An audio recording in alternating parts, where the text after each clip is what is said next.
A very good morning to you. Welcome to my thought for the day.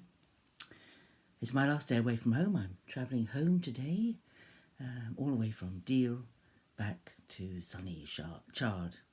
I hope it's sunny. Well, I don't know. Anyway, it's sunny here.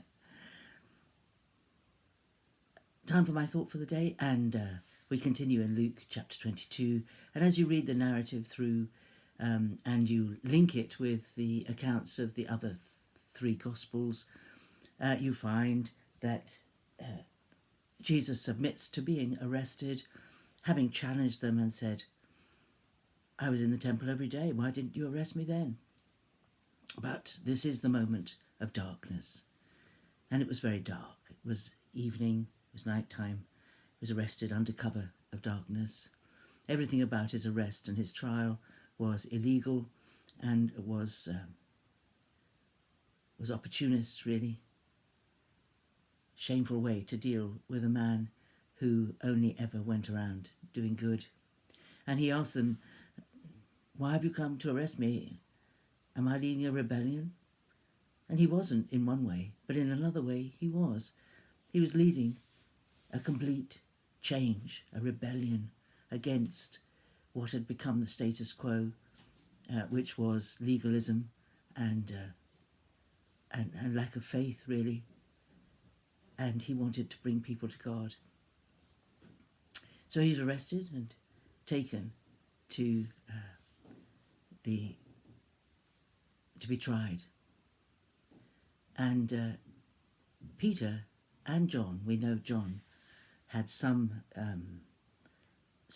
close connection with authorities in Jerusalem, and that he and Peter, we know from John's Gospel, went and were in the courtyard waiting to see what had happened. Now, I know a lot of focus is made on Peter's denial, but I was thinking as I was reading it again that it took an enormous amount of courage for Peter and John. John was known to the people, some of the people in the temple. We think he may have been related to somebody because he got access quite easily. But Peter went with him. Peter was a man of courage, you know. It took Peter an enormous amount of courage to go into the temple, just as it took him a lot of courage to go with John and see what had happened at the tomb. They were the only two disciples of the men that went to the tomb. It took courage, especially after he'd denied Jesus. It took courage to go. His devotion to Jesus was not in question. What was in question was his courage when confronted about it. And this is often the way it is with us. We are totally devoted to Jesus.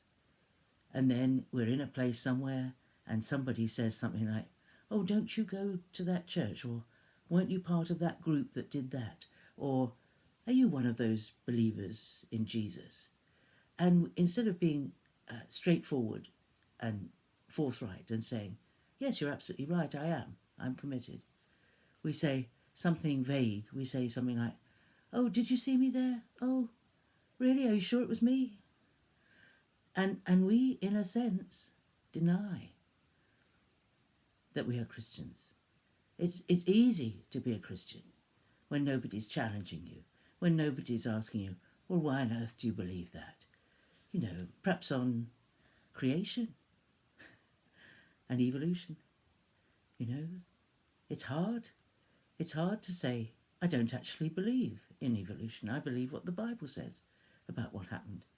It's very difficult when we're confronted with questions about gender issues and the LGBT lobby and the homosexual marriage thing.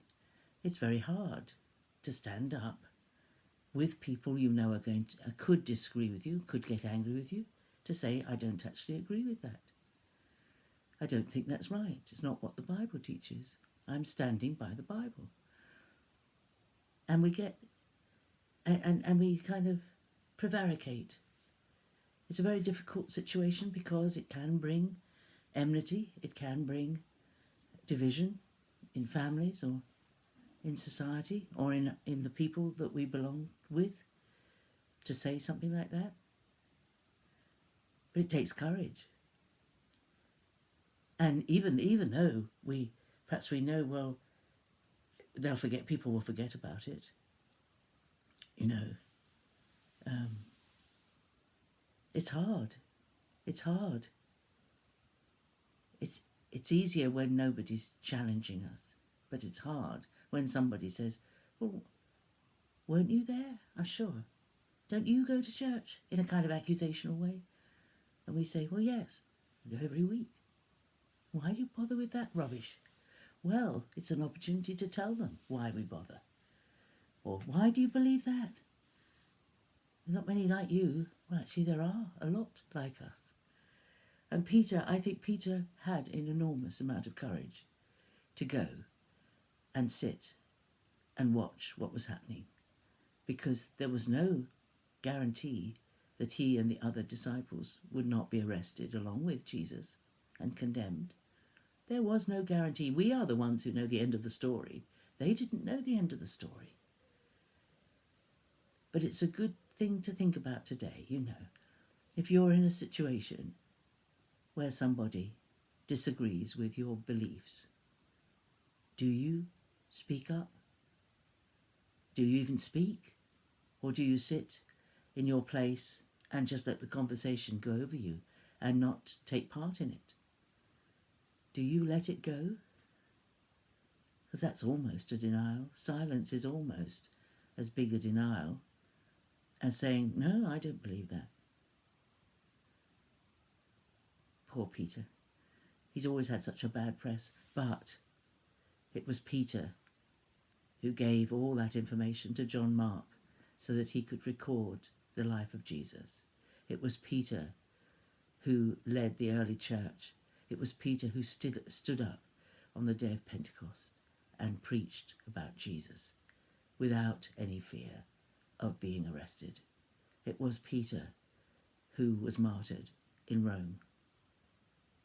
Peter, dear Peter, I sincerely look forward to meeting Peter and thanking him for his example and his courage to allow all his mistakes to be written down so that we could learn from him.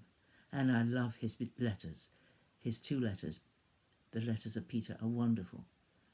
This is a man to emulate, not in his denial, but in his courage. God bless you. Have a great day today. I'll see you tomorrow. Bye-bye.